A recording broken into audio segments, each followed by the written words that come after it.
Controversies चल रही है।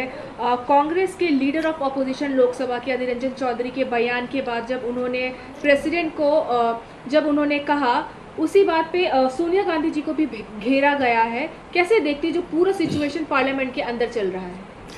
देखिए, ऐसा है कि अधीर रंजन जी पश्चिम बंगाल से आते हैं और जाहिर है कि वो हिंदी स्पीकिंग नहीं है, तो जब हिंदी वो बोलने की कोशिश करते हैं, और कोई भी हिंदी स्टेट से नहीं आते हैं, उनके सामने इस तरह की डिफ़िकल्टी आती है और कहाँ क्या बोलना चाहिए, किस वर्ड का इस्तेमाल करना चाहिए, वो नहीं हो पाता है।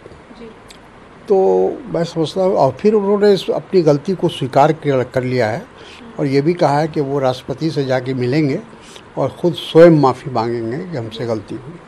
तो जब इस तरह की बात होती है तो हम लोग पार्लियामेंट में बहुत दिनों तक देखा है, 80 से मैं पार्लियामेंट में रहा हूँ, तो मुझे कई बार इस तरह की स्थिति उत्पन्न हुई है।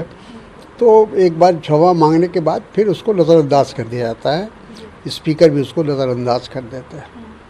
लेकिन इसको एक इशू बनाना और जिस तरह का माहौल बिगाड़ने की कोशिश की गई, मैं समझता हूँ कि एक तरह से ये जो सदन की जो परंपरा है, जो ट्रेडिशन है, उसके विपरीत है। सर, एनसीडब्ल्यू ने भी कांग्रेस इंटरिम प्रेसिडेंट सोनिया गांधी को पत्र लिखा है इस पूरे इशू को लेकर।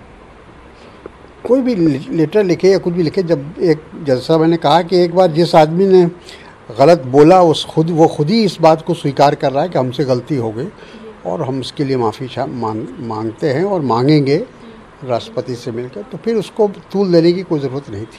सर, वहीं पे तृणमूल कांग्रेस ममता बनर्जी ने चैटर्जी को अपने मिनिस्ट्री से ड्रॉप कर दिया गया है। वहीं पे वेस्ट बंगाल के बीजेपी चीफ ने कहा है, they sack Partha Chatterjee to make him scapegoat. They were saying he is not involved and now they sacked him.